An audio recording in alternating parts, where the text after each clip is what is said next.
예수님을 통해 우리에게는 기회의 문이 주어져 있습니다.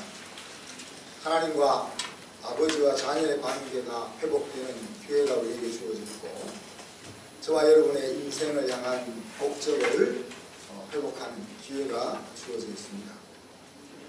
이것은 예수님과 우리가 어떤 관계야 하는 것에 좌우된다고 했습니다.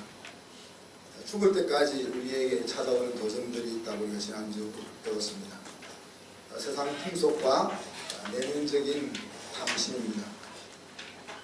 우리가 예수님의 말씀처럼 도적의 소리를 들을 것이냐 아니면 목자의 소리를 따를 것이냐 하는 것들을 죽을 때까지 물어야 할 것입니다. 양은 우리가 느끼고 있는 여리고 순결한 이미지와는 달리 고집스럽고 어리석은 모습을 가지고 있습니다. 그렇지만 양은 주인의 음성을 듣고 따르는 그런 성격을 가지고 있고, 그렇기 때문에 도적의 소리는 듣지 않고 도망간다, 그렇게 말씀했습니다. 지난주 말씀을 통해 우리는 제너럴 프린시플들을 우리 자신에게 적용해 보았습니다. 나도 구원받을 수 있음을 알았습니다. 나도 하나님의 샬롬을 누릴 수 있다 하는 사실을 알았습니다. 나는 내가 길 아는 길을 찾고 있다면 멈추어야 한다는 것도 알았습니다. 그리고 마음으로 그 진리를 자기 것으로 취하는 한 주이기를 원했는데 어떻습니까? 한 주 동안 잘 지냈습니까? 어떤 하나님을 우리가 부르고 있는지 수시로 점검해 보시기를 바랍니다. 그리고 하나님에게 어떤 양으로 불리고 싶은지, 또 그렇게 불리려면 어떤 행동을 해야 할지 끊임없이 점검해 보기를 바랍니다. 오늘은 양들을 위해 목숨을 버리는 그 선한 목자보다 더 놀라운 비밀을 여러분과 나누기를 원합니다. 오늘 읽었던 말씀에 보면 선한 목자는 목숨을 얻기 위해서 목숨을 버린다 그랬습니다.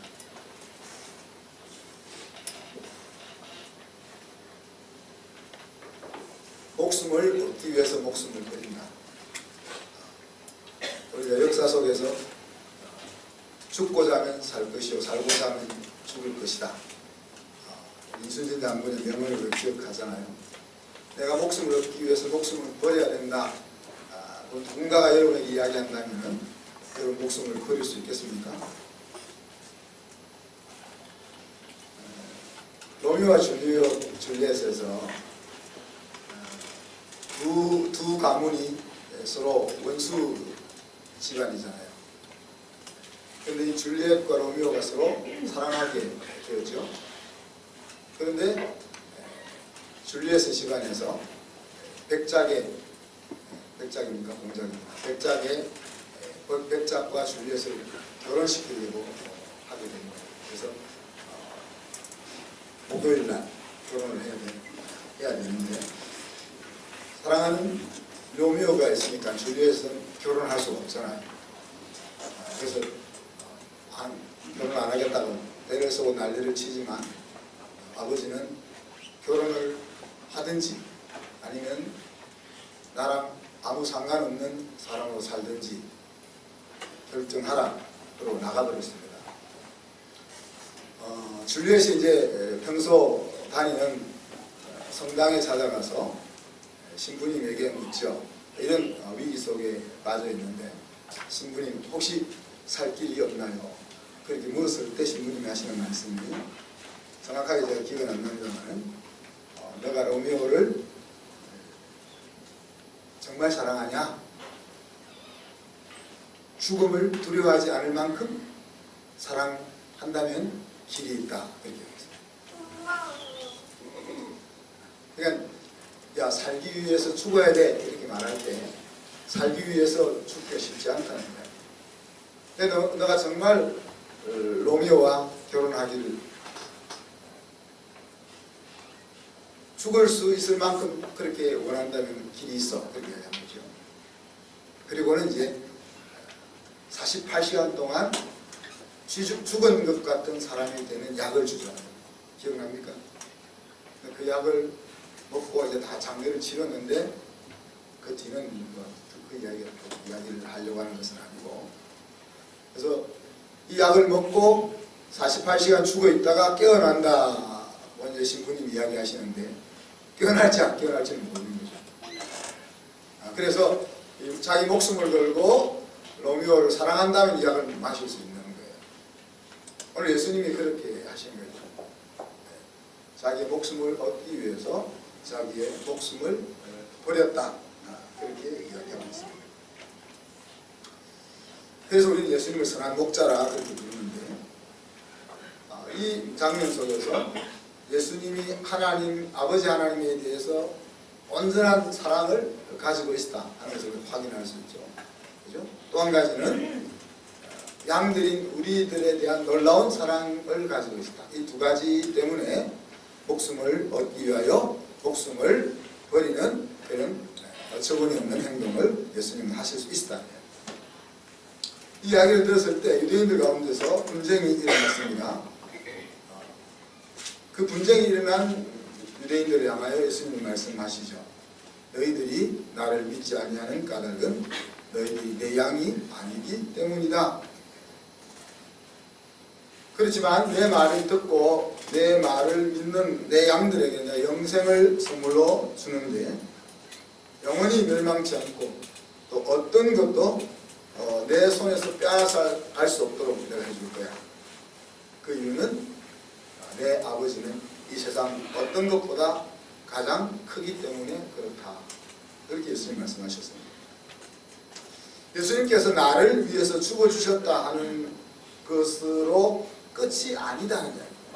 우리는 항상 예수 그리스도가 나를 위해서 죽어주셨어, 거기에 머무는데 오늘 말씀은 예수님이 나를 위해서 죽어주는 것으로 이야기가 끝나는 것이 아니다는 이야기입니다. 예수님이 나를 위해 죽어주신 선한 목자라는 사실을 넘어서는 말씀이 오늘 주어지고 있는 겁니다. 그건 무엇입니까? 아버지께서 내게 주신 자 중에 하나도 잃어버리지 않을 것이다. 내가 너희를 위하여 죽어주는 것으로 끝나는 것이 아니라 내가 너희를 하나님이 목적하신 그 목적지까지 하나도 잃어버리지 않고 데리고 갈 거야. 그 말씀을 오늘 우리에게 하시고 있는 겁니다. 마음이 가난한 사람에게 복음이 들려진다고 지난번에 연말부터 계속 말씀하고 있습니다. 양을 위해 생명을 버리는 목자 이야기를 들은 백성들 가운데 그 말씀이 마음에 들려서 믿음으로 나아오는 사람들이 있었죠. 그렇지만 종교 지도자들은 아니었습니다. 백성들에게는 그 마음이 말씀이 들려졌습니다.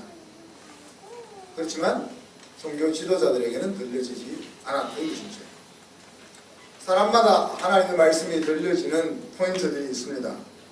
말씀이 들려지는 환경과 시기가 있다는 것입니다.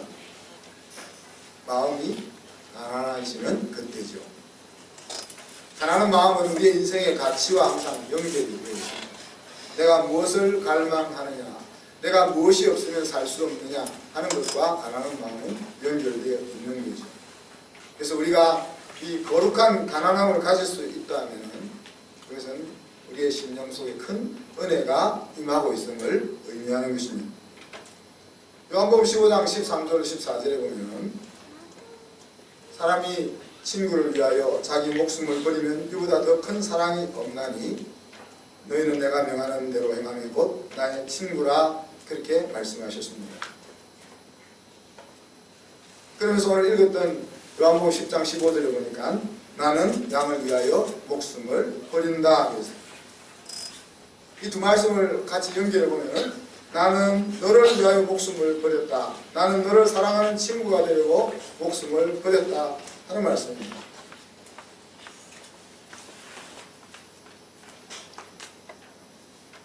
제가 대학 1학년 때 이 말씀을 들은 거죠.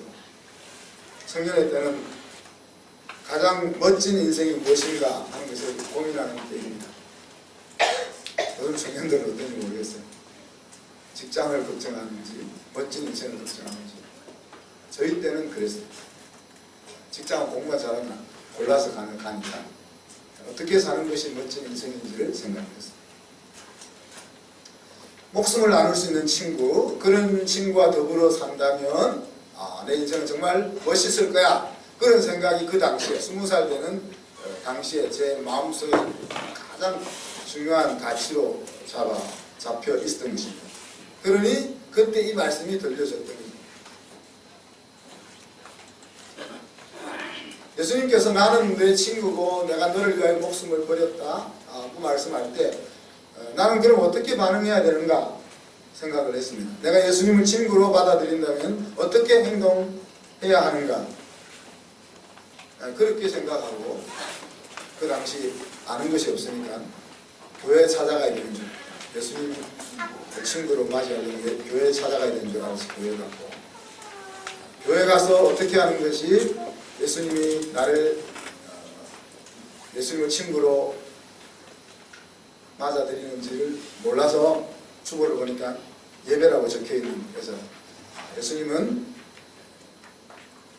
자기가 나의 친구라는 것을 보여주기 위해서 십자가에 달려 죽었다 그랬으니까 그럼 내가 그 말을 받기 위해서 나는 뭘 해야 될까? 예배라고 적혀있는 것은 참석해야 되겠다. 맞는지 안 맞는지는 모르고 그러던 중에 하나님이 나를 사랑하신다는 사실을 말씀으로 가슴에 듣게 되고 너무 그릴 것 없이 내 인생의 주인으로 예수님을 받아들이게 되었던 것입니다.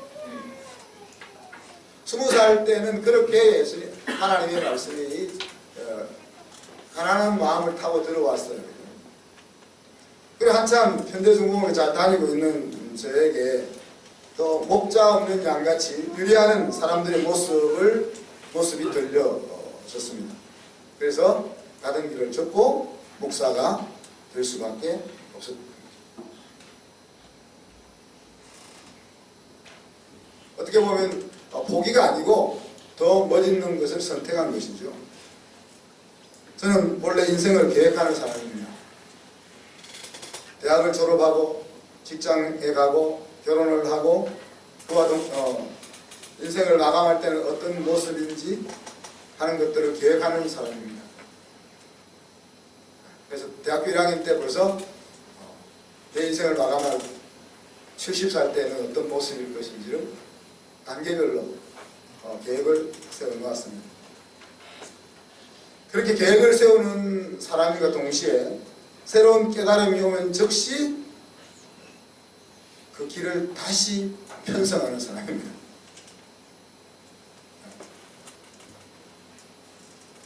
그리고 하나님은 항상 선하게 인도해 주셨고 내가 내 명철을 의지하지 않고 하나님을 의뢰하는 길을 걸어가기만 한다면 항상 선하게 인도해 주셨던 것이죠. 그렇기 때문에 무엇을 해야 할지 또 어떻게 해야 온전한 계획을 세울지 불안해할 이유가 없는 것입니다. 온전하면 온전하게 하나님이 이끄실 것이고 불완전하거나 모자라면 하나님이 바로 잡아서 이끌어 주시기 때문입니다. 저는 CSIS의 10년 뒤를 생각하고 계획하고 있습니다. 재정이 어떻게 들어올 것이고 또 학생들이 어떻게 들어올 것이고 교사들이 어떻게 모집될 것이고 빚은 어떻게 갚을 것이고 어떤 모양의 학교가 될 것이다 하는 것을 그리고 있습니다. 그리고 우리 교회 10년 뒤가 어떻게 될 것인지 하는 것도 계획을 가지고 있습니다. 그리고 그 계획을 하나님이 어떻게 이루어 가시는지를 보면서 즐거워하는 것입니다. 그래 우리가 우리 인생을 살아가는 동안 너무 완전하게 계획하고 완전하게 알기 위해서 마음고생을 할 이유가 없다는 거예요. 내 마음이 하나님에게 온전히 드려지고 의뢰할 수만 있다면 어떤 길을 가도 하나님은 우리를 다른 목적지까지 이끌어 가실 것이기 때문입니다. 그런데 이 과정 속에 하나님은 우리의 마음속에 가난함의 자리를 주시고 그 가난함의 자리에서 말씀이 들려지게 하는 것입니다. 우리는 가난함의 자리가 축복의 자리라는 사실을 잊지 말아야 합니다. 부욕해 하실 때에도 그 가난함의 자리를 떠나지 않도록 애써야 합니다. 마음이 부유해지는 순간, 내 마음이 높은 곳에 머물려고 하는 순간 우리는 넘어지기 때문에 그렇습니다. 오늘 읽었던 이 짧은 본문 속에서 하나님이 하신 일은 무엇입니까? 또 우리 같이 한번 해볼까요? 하나님이 하신 일을 알기 위해서는 하나님이 본문 속에서 무엇으로 비유되었는지를 찾아보면 쉽게 알 수 있다고 했습니다. 오늘은 그냥 딱 한 가지밖에 비유된 것이 없죠. 목자, 선한 목자. 그죠? 그 하나님이 하신 일이 뭡니까? 양을 위해서 목숨을 버리십니다. 또 우리 밖에 양을 우리 안으로 모아 오신다 그랬습니다. 양의 이름 하나하나를 알고 그 양들을 푸른 초장으로 이끌어 가신다 그랬습니다. 양들에게 영생을 주셔서 영원히 멸망치 않도록 이끌어 주신다 그랬습니다. 세상 어떤 것들에게도 자기의 양을 빼앗기지 않으신다 그랬습니다. 자, 그러면 하나님이 하신 일을 어떻게 보라고 했죠? 오늘 나를 위해 하나님은 무엇을 하실까? 이렇게 바꾸어 물으라 그랬습니다. 자, 예수님은 나를 위해서도 십자가에 달리셨습니까? 물어봐야 됩니다. 정말 예수님이 나를 위해서, 우리 집사람을 위해서가 아니고 목사님을 위해서가 아니고 나를 위해서 십자가에 달려 돌아가셨을까? 예수님은 우리 밖에서 우리 안으로 나를 들어가게 하신 것일까? 하실까? 혹시 아직도 내가 믿음의 자리에 서 있지 않다면, 내가 이렇게 한순교회에 발을 딛고 있다 보면은 하나님 나를 언젠가는 우리 안으로 데리고 들어가실까? 예수님은 내 이름을 아실까? 예수님은 나를 정말 잘 아실까? 예수님은 나에게도 영생을 주셔서 망하지 않는 인생이 되게 하실까? 예수님은 어떤 일이 있어도 나를 붙잡고 있는 그 손을 놓지 않으실까? 이 질문을 우리가 할 수 있는 거죠. 거기서 여러분이 담대하게 아니오라고 아니오 할 수 있으면 아니오라고 걸어가면 되고, 예라고 할 수 있으면 예라고 걸어가면 되는 것입니다. 그 본문 속에서 우리 다시 한번 제너럴 프린시플을 찾아봅니다. 시대와 공간과 시간을 초월한 진리 두 가지로 우리가 생각해 볼 수 있는데, 예수님께서는 하나님을 떠난 사람들을 구원하기 위해서 자기의 생명을 주신다. 그렇죠?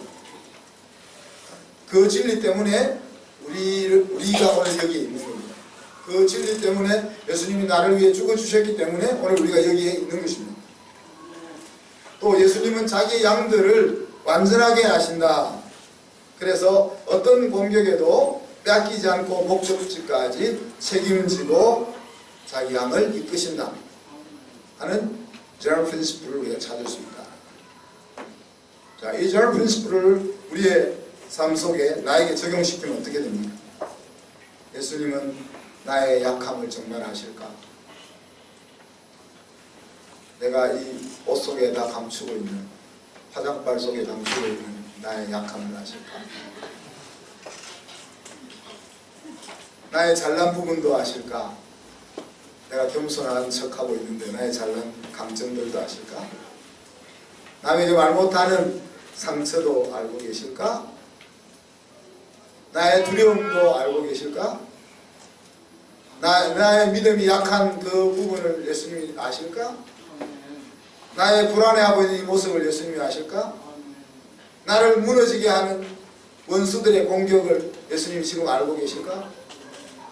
예수님 내 속에서 끊임없이 일어나는 그 욕심, 그것도 아실까?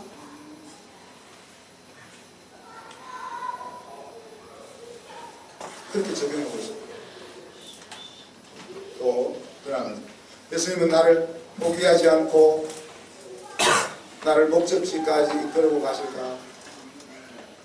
예수님은 내가 자주 걸려 넘어지는 이 문제에도 해결해 주실 수 있는가? 해결해 주실 것인가?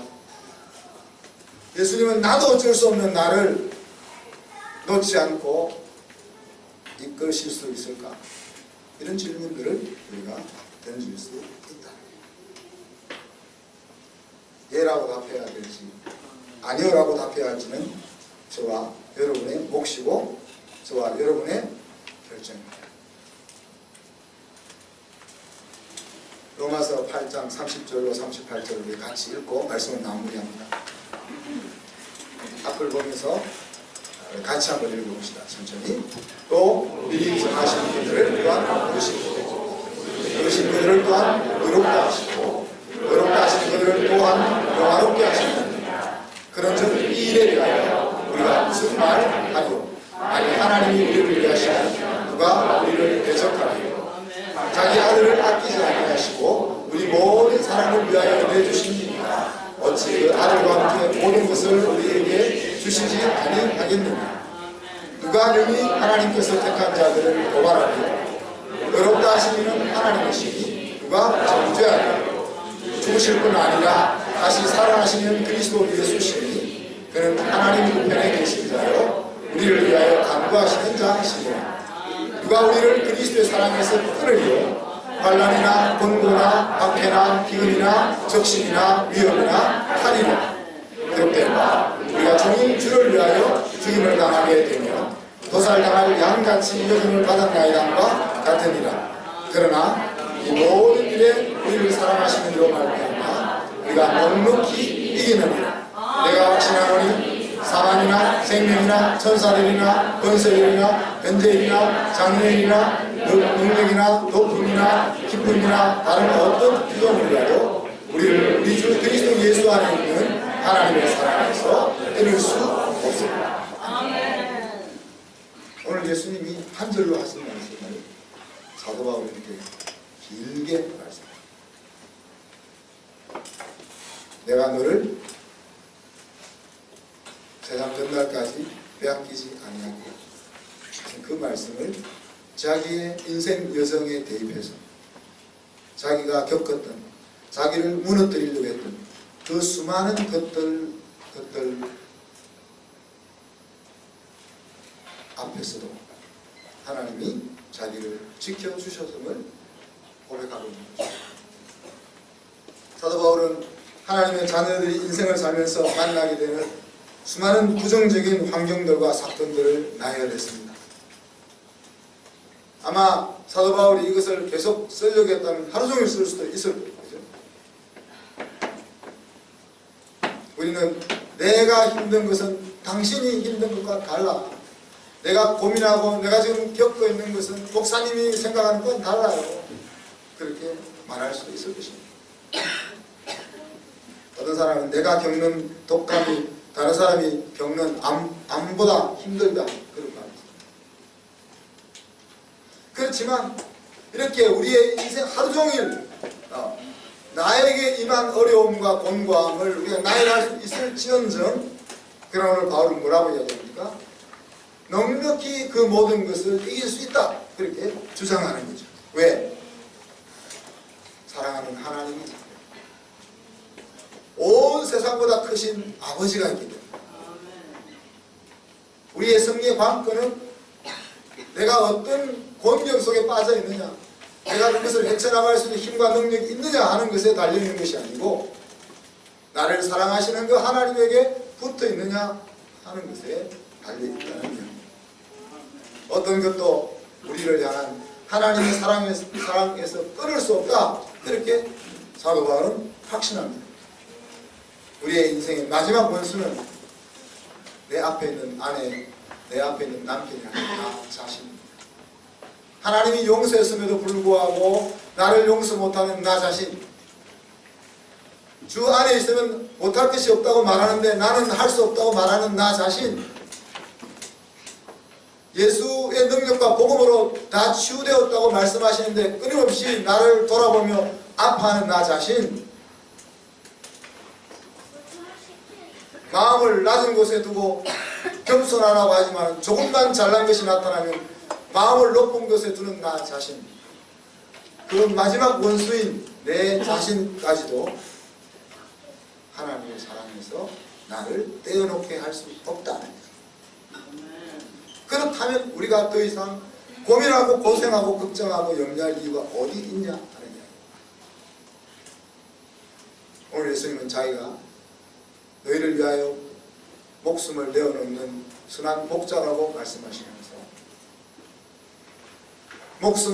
너희 목숨을 건져주기 위해서 죽어준 것으로 끝난 것이 아니고 살려놓은 너를 목적지까지 끝까지 놓지 않고 붙잡아 끌고 갈 것이다. 그렇게 약속하고 있는 것입니다.